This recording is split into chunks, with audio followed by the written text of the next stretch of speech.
இந்த வீடியோவில் நம்ம எதை பற்றி பார்க்க போகிறோம்னா, தமிழ்நாடு அரசு தற்போது மிகவும் முக்கியமான புதிய அறிவிப்பை வெளியிட்டுள்ளது.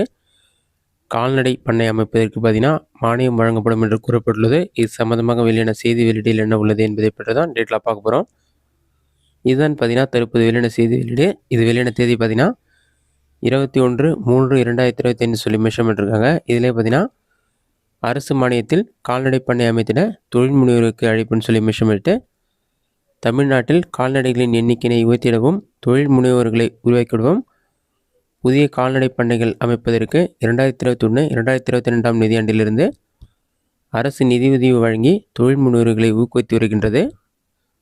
புதிய கோழி பண்ணைகள், செம்மறியாடு மற்றும் வெள்ளாடு பண்ணைகள், பன்றி பண்ணைகள் உருவாக்கத்தின் வழி மாநிலத்தின் இறைச்சி மற்றும் முட்டை உற்பத்தி அதிகரிப்பு மற்றும் புதிய வேலைவாய்ப்புகளை அதிகரிக்க இலக்காக கொண்டு திட்டமிடப்பட்டு செயல்படுத்தப்படுகிறது. இந்த திட்டத்தின் கீழ் தீவனம், தீவனப்பயிர் சேமிப்பு, தீவன விதைகள் உற்பத்தி, கோழி வளர்ப்பு, செம்மறியாடு வளர்ப்பு, வெள்ளாடு வளர்ப்பு மற்றும் பன்றி வளர்ப்பு பண்ணைகள் அமைத்து தொழில் முனைவரை உருவாக்க வழிவகை செய்யப்பட்டுள்ளது. இத்திட்டத்தில் நாட்டுக்கோழி பண்ணையுடன் கூடிய குஞ்சு பொரிப்பகம் அமைக்க ரூபாய் 25 லட்சம் வரையும், செம்மறியாடு வெள்ளாடு பண்ணை அமைக்க ரூபாய் 10 லட்சம் முதல் 50 லட்சம் வரையும், பன்றி வளர்ப்பு பண்ணை அமைக்க ரூபாய் 15 லட்சம் முதல் 30 லட்சம் வரையும், வைக்கோல், ஊறுகாய்ப்புல், மொத்த கலப்பு உணவு, தீவன தொகுதி மற்றும் தீவன சேமிப்பு வசதிகள் பண்ணையை அமைத்திட தொழில் முனைவோருக்கு மானியம் வழங்கப்படுகிறது. இத்திட்டத்தில் தனிநபர், சுய உதவி குழுக்கள்,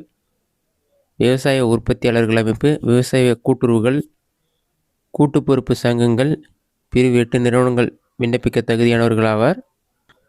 இத்திட்டத்தில் பயன்பெற விரும்புவோர்கள் nim.udayamitra.in என்கிற இணையதளம் வாயிலாக விண்ணப்பங்களை சமர்ப்பிக்கலாம். இத்திட்டம் தொடர்பான முழுமையான தகவலை tnlda.tn.gov.in என்கிற இணையதளத்திலிருந்து பதிவிறக்கம் செய்து கொள்ளலாம். இத்திட்டத்தில் விண்ணப்பிக்க தேவையான விரிவான திட்ட அறிக்கையின் விண்ணப்பதாரர்கள் tnlda.tn.gov.in என்கிற இணையதளத்தில் இலவசமாக பதிவிறக்கம் செய்து கொள்ள மென்பொருள் வழங்கப்படுகிறது. மேலும் விவரங்கள் அறிய அருகில் உள்ள கால்நடை உதவி மருத்துவர்கள், கால்நடை மருத்துவர்கள், மாவட்ட கால்நடை பராமரிப்புத்துறை அலுவலர்கள், அருகில் உள்ள கால்நடை மருத்துவ பல்கலைக்கழக பயிற்சி மற்றும் ஆராய்ச்சி நிறுவன அலுவலர்கள் மற்றும் தமிழ்நாடு கால்நடை மேம்பாட்டு முகமை சென்னை அலுவலர்களை தொடர்பு கொள்ளலாம்னு சொல்லி மென்ஷன் பண்ணியிருக்காங்க. இதுதான் கால்நடை பண்ணை அமைப்பதற்கு சம்மந்தமாக வெளியான செய்தி குறிப்பு. இந்த வீடியோ உங்களுக்கு யூஸ்ஃபுல்லாக நினைக்கிறேன். இந்த வீடியோ உங்களுக்கு பிடிச்சிருந்தா லைக் பண்ணுங்கள். இந்த வீடியோவில் வேறு ஏதாச்சும் டவுட் வந்துன்னா கமெண்ட் பாக்ஸில் கமெண்ட் பண்ணுங்கள்.